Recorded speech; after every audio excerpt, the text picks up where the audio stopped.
Hello friends, let's check out Bird Island Park in Ponte Vedra, Florida.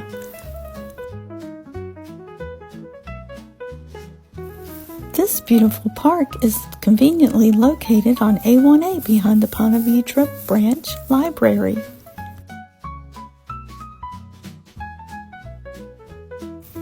The concrete path leads to a wonderful mosaic tiled theater and playground. The boardwalk follows the pond where you can see some wildlife and the bird sanctuary.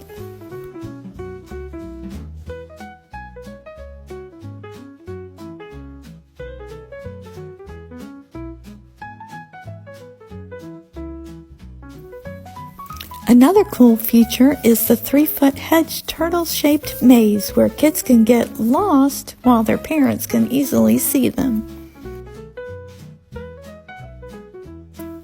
Now on to our next adventure.